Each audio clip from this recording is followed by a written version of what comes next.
Welcome to Type Tune Tint. I'm Tom Kranz. On today's episode, we meet all-American mom, wife, teacher, and writer Jennifer Carr. Jen left her career as a family counselor to become a full-time author and podcaster in between homeschooling her daughter, baking, and posting on social media. Her writing career started with a dream, literally. Her latest book, Wrapped Up in You, is the second in a series of novels she calls clean contemporary romances. We talk about clean writing and the importance of respecting readers' diverse story sensibilities. And I'm joined by Jennifer Carr from her palatial estate in Alabama, somewhere between Montgomery and Birmingham. Jen, thanks for being with me and good morning. Good morning. Thank you so much for having me. I'm so excited. You're welcome. It's morning where we are here, and it's also freezing cold because, hey, it's winter. It gets that way. I first met Jen on her podcast when she talks to all kinds of people about creativity. We ended up having a conversation that was very much about common interests, which are writing, self-publishing, and the ups and downs of both of those, fitting writing in to a busy life. You're a mom and you were a former teacher, but you have a lot of you've written a couple of books. You've got a bunch more on the burner, and you do your podcast. So we're going to find out how you do all that stuff. But first of all, tell us a little bit about you, who you are, where you came from, and that kind of stuff. Sure. Well, yes, I am a wife and a mom. I met my husband when we were 13 at summer camp. We became best friends, and I put him in the friend zone so hard that he had to dig his way out. He shouldn't have been such a good friend, I guess. I don't know, but we've been married for 21 years this year, and so that's exciting. We have a 15-year-old daughter who I homeschool. Well, technically, she homeschools herself these days because we're at that independent study phase. So that's pretty exciting as well. I was a marriage and family counselor for several years, and that was interesting to say the least. And I taught AP psychology in high school for 3 years and decided that I don't like parents enough to keep doing that. So it wasn't even the students. I love teaching. I love psychology. Parents can make teaching hard. So kudos to all of you teachers. I've heard that so many times from teachers I know. It's not the kids, it's the parents. That's right. Well, I mean, the kids are the result of where they come from, right? And so, that was a struggle. I did my best and I said, I've done it. I can mark it off my list and we're going to move on. And so I kept on with the counseling for a little while. And then I think it was 2021, I saw my last client virtually. The virtual thing just was not for me. I said, I can't keep doing it this way because you miss out on so much of that connection, which is huge. And so I just kind of let things roll for a couple of months. And then one morning I woke up, I'd had a dream and I thought, I wonder how that dream was supposed to end. It just was very action packed. And I thought, this is different. And I started writing everything down so I could remember it. And I was probably about 4 chapters in, what would be considered about 4 chapters in. And I said, honey, I think I'm going to write a book. And he was like, that's great. And we had no idea what that meant or what that was going to look like. And so I wrote it in 2022. I published it myself after going through the query process. And I decided that was not for me. And I have now... in March, actually, the 4th book of my current series will be out. So yeah, I'm pretty excited. I've got several in the pipeline that are waiting to be edited. So what was your first book? My very first book is called No Matter What, and it is a Christian romantic suspense. And so I wrote that one and its follow-up because I needed to check in on my characters. But then I switched to a no-spice contemporary romance series that I'm working on now. So is that first book was the result of a dream? It was. It was so wild. You had a dream about something and said, I'm going to write this down, and you kept writing down, and then you made it into a book. It's exactly what happened. And what's funny is that, after I went back and read it, because when you have a dream, you're doing the best you can to recall all of the details. And so I had to fill in a lot of blanks. And so it looks very different from what I kind of remember the dream being, but it has a lot of the same basis, right? Like I had to add to it because your dream is only so long. And so I had to pull 110,000 words out of that dream, but I did it. And I love it because it's my first and it will probably always be very special to me. Not my favorite, but definitely a favorite. Yeah, I feel the same way. My first book I wrote after I left the news business, and it took me excuse me, after writing news all my life for 25 years, now I have to write a novel, which is a totally different thing. We talked a little bit about this on your podcast, and it took me a really long time to learn to do that. But Yeah. that book, I have kind of sentimental attachment to it. But when I read it now, it's like, this kind of sucks a little bit. It's like I Yes. would have done these 100 things different. Plus, it was really Yes. short because at the time I was still learning how to write, Yeah. change my style from writing, 1 minute reporter packages to an entire book of 70, 80,000 words or more was hard. It was hard because I went from, instead of writing short form, I came from research papers, right? I was constantly doing research for grad school and just in general for, career purposes and that kind of thing. And, so research, you want all the details, right? You Yeah, need of every course. single detail. So when I was trying to go from writing research papers to writing a novel where you had to be creative and succinct and everything, it was kind of a hard thing. So I had the opposite. I do like a lot of words, so that's what I was used to. But yeah, it's a very different mindset when you go from research to fiction. So when I go to your website, which is a excuse me, a lovely website, Thank by the you. way, you seem to have a couple of main character categories or Hmm. genres. Hmm. On the one that your current book is in is what you call Real Hmm. American Country series, Yes. which is also kind of subtitled Clean Contemporary Romance Series. And by that, Yes. I guess what you're talking about is, and from what I've seen in the first 50 pages, there's basically no cursing, there's Hmm. no hardcore sexuality. It's basically what I would call almost kind of like a Hallmark film. And I don't mean that in a bad way. In full transparency, I watch them. I don't watch them all the time, but every once in a while, you Yeah. just need to escape the crap that is the real world. Anyway, Yeah. Yeah. and so what I get is that you found that this is a niche, or this is this is part of you as the author, or why did you choose to write that way? Sure.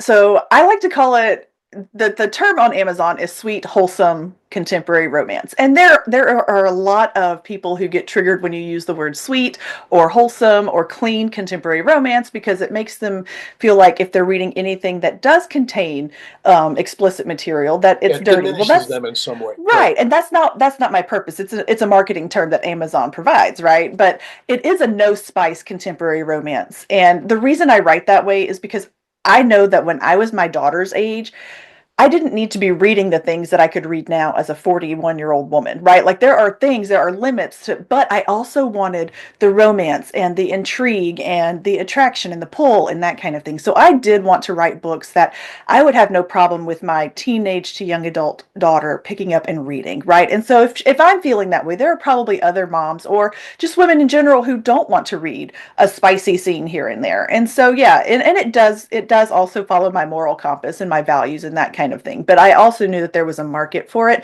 And so that's why I went that direction. And it's so much easier to write because I'm not sitting there trying to think of things and then getting myself distracted by trying to come up with spicy, Oh, that's sure. So is yeah. your audience women, do you think? I would say majority, yes. I have had a few men, especially with my romantic suspense, my first book. That one has a lot more suspense in it, and so men do read that one and enjoy it more. But yes, majority are women, probably ages 20 to 45, 50, something like that. And the talking about the whole clean and spice-free theme. I don't know if you've ever heard of a comedian named Brian Regan. Mhm. Brian Regan is a comedian who does all, I mean, my wife and I have been fans of him for 30 years. He does no cursing, he Mhm. does no sexual humor, he does no kind of really kind of hard-edged racial humor. Everything he does is kind of everyday observational stuff. Yeah. And I think I saw an interview in which he talked about that. He was asked specifically about that, and he said it's just so much easier. Number one, and number two, it opened up so many more audiences for him. Back in the early Mhm. days, he used to do a lot of corporate gigs where you're among all kinds of people, and they can get all that stuff in a million different places, but Mhm. where he is, and when we took both of our sons to one of the first times we saw him, it just kind of like it allows you to breathe, I guess, so you don't have Yeah. to worry about translating, and so I kind of Mhm. get that. Yeah, and I like it because you don't have to think as hard, to be honest. Like, you really don't. It's a palate cleanser almost. Yeah, So when you're reading it, it makes you feel good, but you also don't miss anything, right? And right. I think if you're a good writer, you can do that. You can pull the reader into the story so much that they don't miss what Yeah, they I think they need in a book. Totally. I think that's so true. So, you mentioned, or maybe we mentioned in our pre-interview that you homeschooled your daughter. You have a 15-year-old Hmm. daughter. Hmm. So that means you missed the whole COVID, the whole disconnect between, I mean, your daughter was home with you the whole time. It's So you true. didn't have to worry about, that whole thing about sitting in front of the TV screen. Yeah. She had you pretty much in person the whole time and still does, I guess, right? Yes, absolutely. COVID was a time where we grew so much as individuals and as a family, and we really learned a lot about ourselves. And not just us, I'm sure that happened for a lot of people. We learned that we really do enjoy each other's company. We don't have to have phones in front of us constantly or the Mm. TV on all the time, that we actually do like being together, regardless of what's going on outside of the walls of our home. And so that was fun, but bless her heart, she school was the same for her through those couple of years. Got it. So on your website biography, it says that you have a master's in marriage and family counseling. Is that like social work? Is that a social worker? It is counseling. It's more like therapy. It is Okay. one-on-one counseling, marriage and family style. And you Yeah. actually did that as a career. How long did you do that I for? did. Ooh. It was on and off. It was kind of a pay as you go kind of situation for most of my clients. Okay. I did that on and off probably for about 8 years. Oh, really? And during COVID, Mhm. did you do that That virtual was thing? that was when it ended for me. The virtual was too much for me. It's I can read people very well, but when Hmm. you put us on a screen together, for some reason, people can hide very well behind a screen. Like Oh, I it's don't know if it's different. the Totally. filters, You're right? It's missing body so light. You're different. missing all kinds of stuff. Yeah, Yes, totally. exactly. And so after my last one, especially when it didn't end the way, like it was a lead a horse to water situation, and I thought this is impossible. I can't literally sit there and hold your hand and help you through things because Mhm. you're putting literally a wall between us. But yeah. I remember my sister's been a social worker all her life, and she spent many years being a family therapist, and she did Hmm. so for the Philadelphia school system, public school system. So Ooh. she did, yeah, exactly. So she Mm, had some really hairy issues, lots of kids in abusive I homes, and bet. I don't even know where to begin dealing with that. But she did it for a really long time, and I think she was probably good at it because she's an empathetic person, but Oh. she's also very smart, and I think after a while she got to kind of translate, she could kind of see through some of the Hmm. masks and some of the bullshit, excuse my French, but It's I'm true. sure a lot of people come to these sessions and they're not fully transparent, and it's kind of your job to get to the bottom. Oh, 100%. Everybody says exactly what they mean. They just may not use the right words. Whether Yeah. it is facial expressions, whether it is body language, you know. Well, I know. And that's funny because that was actually a huge part of my first book. And no matter what, the main character, her name is Jess, she has the ability to read people's micro expressions. And so she can tell when somebody's lying, and she helps government agencies to break cold cases based on interviews and their facial expressions. And I was like, yeah, it's a very empowering skill. It's also daunting to have the ability to do it. But yeah, Yeah, it's like you're reading, you're mind reading almost in a way, right? almost. Yeah, Yeah, yeah, exactly. weird. All right, right. So your first book came out, what, 2 years ago? 2022. Yes. Yeah. So in 2 years, you've written what, three books? Four? Technically, so I have published four. Technically, I've written about eight. So the books that you list as coming soon, like this year and in 2026, are those books in progress now?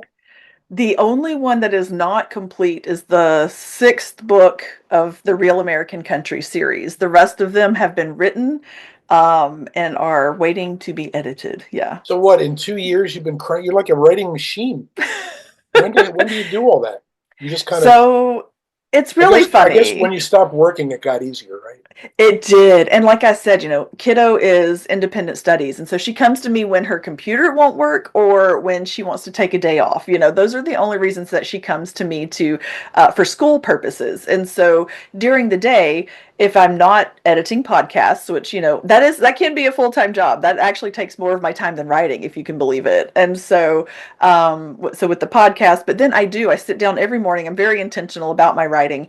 And when you're writing a series, you already know a lot of the story that's happening, especially Mm. if you've built it out, right? And so in my mind, I know exactly from beginning to end where I want it to go.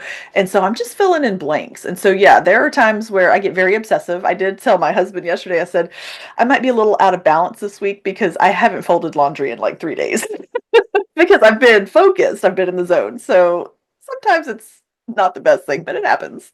Well, from what I've read so far of Wrapped Up in You, you seem like you're a very good writer. Thank The you. story is easy to follow. There's not. Mhm. Do you have an editor? Do you self-edit? How do you do that? Oh Lord, I do not self edit. That is probably the one thing that I could never, ever, ever put out a book without somebody else editing it. But yes, I do actually have an editor. She is my sister, surprisingly. She has Really? a degree in journalism and PR, and she stopped using it. She was like, I don't really have a use for that. So she's a guidance counselor and my editor. Oh, that's cool.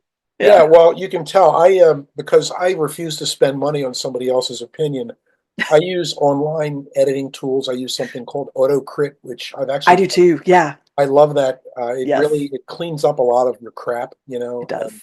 it calls you on stuff. But and I've done. I think I've done okay. Truman Capote said everybody needs an editor, and he's right. But because I don't take criticism well, and I have an ego the size of the barn, I basically said, "Look, I'm just going to do this all myself, and you either like it or you don't."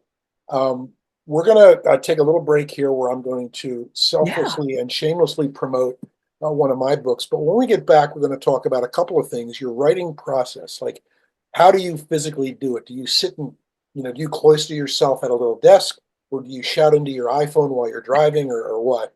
And then also this whole thing about kind of giving people previews of some of your books and some of the subjects that you call triggers that might be areas of concern that maybe they care about and maybe they don't. I don't know. But we'll be back shortly, folks, with Jennifer Carr right after this.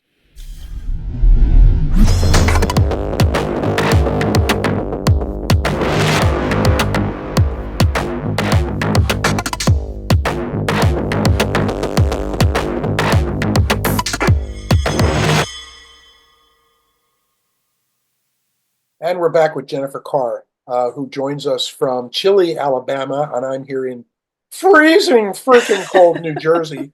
But as I said earlier, it's wintertime. All right, we've talked about the fact that you came to writing fairly, I mean, I don't want to say late in life, but I in did. terms of your career, Hmm. you were a mom and you were a teacher and you Hmm. were a therapist. And then you had a dream one night and decided, okay, I'm going to write. And that was basically 2 years ago. And in the Yeah. process, you've written a bunch of books. Yeah. Four of them are published. A bunch more are coming out that you've already written. How do Mhm. you? I'm always curious how people physically do that process. Where do you segregate a spot in your house, or how do you actually do the writing? Yeah, so my first book, it was funny, because it did come out in the COVID area, right? Era. That was where that happened. And so we built on a little office area so my husband could work from home, right? And so we kind of had that space for him. So I wrote my first book on my couch with a TV tray in front of me. Like that was how the first one happened. Then things started to kind of shift. He started going back to the office. And so I kind of just slowly moved into the office, which is where I am now. And so this is my little cubby hole. Like this is where I will spend hours and hours a day just in my imagination and writing. So I do have a dedicated space and it does make a big difference because when I'm on the couch, you're constantly shifting and trying to get comfortable and there's just not a good. So yeah, this is why I'm more productive here. Yeah, I do almost all, excuse me, all my writing on my laptop, literally on my lap in my den. Sometimes when the Hmm. TV is on. Excuse me, and that's probably why it takes me a year to write a book because I'm easily distracted. Yes. I have a short attention span, really short. And I do find out that when my wife is at work, when the TV's off and the dogs are snoozing, I'm actually more productive. But I do feel really Oh. comfortable. I know, it's fancy that, right? But I do actually feel more comfortable writing on my laptop. I don't, I do have a dedicated space, which is where I am now, but I always feel like I'm kind of isolated from the world here. So I feel better doing it kind of in my den on my laptop. Do you write at night, during the day, both, any specific time? I am better in the mornings. Like once I get up and start moving and there's coffee sitting in front of me, the mornings that is when I get the most done. Come the afternoons, I start to slow down. It's that afternoon brick wall that we all hit at some point. And then in the evenings, we do make that our family time. So unless we're all engaged in something that needs to be done, that needs our attention, we're all just kind of hanging out together in the evenings after dinner and that sort of thing. So mornings is that's when I get most of my work done before lunchtime. And how long do you work at a given clip? Like, do you do an hour at a time, 3 pages? How do you gauge that? I'll be honest, it really depends on how, like, it's kind of like squeezing out a sponge, right? Yeah. However full my sponge is and as tight as I can squeeze it, I will get as much out as I can. But when I start thinking I'm not enjoying this anymore, then I'm done. Like, I don't try to push past that. All right. And in terms of the stories that you have, do you write them in a linear way, like from beginning to end, or do you write chunks and then put it together in, move them around and put them together that way, or how do you do that? That's fun. So I always know going into a story exactly how it starts and exactly how it ends. And then it kind of plays through my mind like a movie. And I just kind of try to take notes as I go, right? I will text myself, hey, this happened, figure out where it goes. I am not by any means a plotter. I am definitely, if anything, I'm a plantser because, like I said, I know where it starts and where it ends, and I just put the middle together. But I am definitely an all over the place kind of writer. Well, that's cool. I tried that, and back in the early days, I would write. Be quiet down there. My dog is saying hello. In the early days, I would write chunks because they just came. I wrote whatever came Yeah. to my brain, and then I would try to put them together. I really found the more I wrote, by the time I was into my second or third novel, I would start with an idea, but never knew how it would end. And now that's what I do. I start and I basically write first and I worry about where it's going later. But I find that it's more fun for me to kind of follow the narrative. And I do that by reading and rereading what I have so far, try to imagine I'm a reader, and then ask myself, okay, where does this go now? Should this character kill this guy or should he stay home? And that's the way I've kind of unfolded it. And it makes it a lot more fun for me, even to the point where most of the time I don't really know how the story's going to end until I'm about maybe three-quarters of the way through. If you don't enjoy the writing process, your book will not be good. Yeah, right. No, totally. Did you do much writing of any kind of like fiction writing before you started writing your novels? Do you know, I really didn't. Most of all of my writing, like, I've won awards in middle school and high school for writing and public speaking and that kind of thing, but they were all, nonfiction. It was never fiction writing. And so when I started writing fiction, I wasn't really, I did struggle, but I did also, going back to the editor conversation, my first book, I had no idea what I was doing. So I kind of Googled, what do you do to publish a book? And so the first thing was like find an editor. So I went through the process, found an editor. She had super great experience in the field that I was writing. And I thought, okay, this is fantastic. She had like 20 years at a publishing house. Great. And so we worked together. I paid way too much for it. But you live, you learn. But she also taught me so much about writing fiction that I would not trade that experience with her for anything, even if it did cost me a pretty penny. And so she taught me a lot about how to take my writing from technical to non to fiction. And so that was nice. My sister, who when she went back and read it, she's like, you didn't use a lot of contractions. And I said, well, you don't use contractions in writing. And she was like, in fiction you do. And I said, oh. So I learned. Interesting. On your website, where on the page where you have the categories under the Real American Country series, you click that. The first thing you see is a page and it says triggers, and you explain that even though you kind of avoid controversy and kind of the spicier Mhm. aspects of writing, you respect that other people might be looking for that, so you kind of give a hint for each of your books. For example, book one, Fall When You're Ready, you say that your trigger is in there. There's a parent with health diagnosis in decline. In another book, Mhm. there are the subjects of abuse and kidnapping, and in the later books Mhm. that come out, there's one that deals with high risk pregnancy, loss of a spouse, another book that has themes of abuse in there. Mhm. I think it's really kind of a cool idea that you telegraph that. I just wonder if you don't endanger kind of giving away you know parts of the story. Where how do you weigh those two?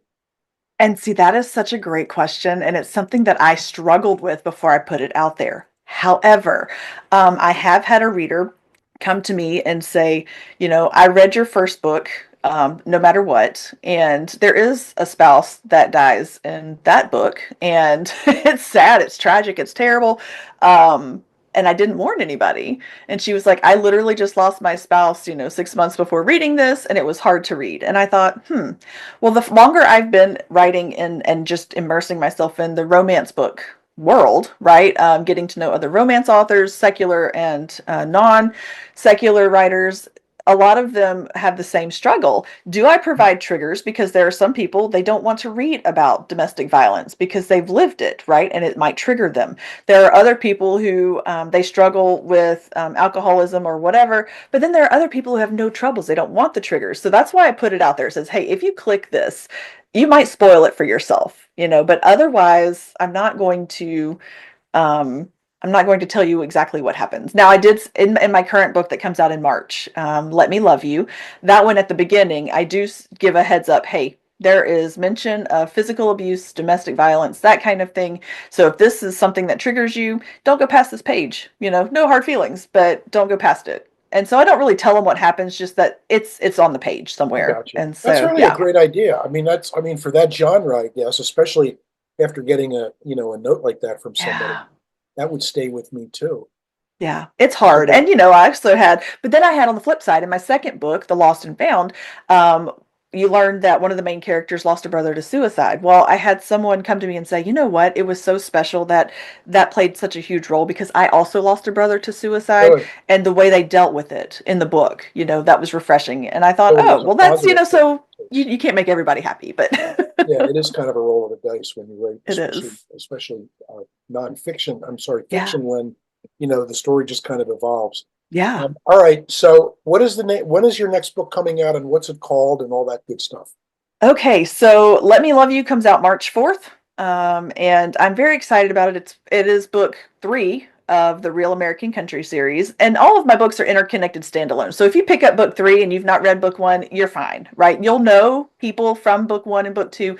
You're not going to find a whole bunch of spoilers that you wouldn't already So you do have. have So recurring characters. right. So the series revolves around a group of country music star wannabes, and they join a reality television show based on. It's kind of like American Idol for country music. And so, book 3 though is more of a romantic suspense where we're dealing with some escape from a mob boss husband, and Ooh, I know, and a bodyguard rescuer, and so it's pretty good. I don't want to give too many details about that gotcha. one, but it's a good one. You have a website, jcarwrites.com, correct? And that's That is correct. JCarr, the word rights.com. And everything's on there, correct? Correct. Everything is on there. Yeah. And so are your books available on Amazon as well? They are Amazon, Kindle, Kindle Unlimited, or if you want signed copies with free bookmarks and stickers, order from my website. Oh, sweet. So what, you have a stack of these in your bedroom somewhere? This whole everything Ah, behind there, me. I see. Yes, Okay. So this is your little empire. that's right. I love it. All right. And what about social media? What are your socials? I am on every platform as J Carr Writes. It's simple, and you will find me if you type in J Carr Writes. It's me So it all come, you're every place, right? everywhere. All right, that's cool. Well, we will look for your next book, and I just want to thank you again for getting up and doing this with me here. I love having this conversation with you. You're a very upbeat and positive person, and personally, I can use that right now, given where we are in life and in America. But Jennifer Carr, I appreciate it very much. We will look for your website, J. Carr Writes, and your next book. And again, thanks for being with me. Tom, thank you so much. This was so fun. I'm so glad we got to hang out again.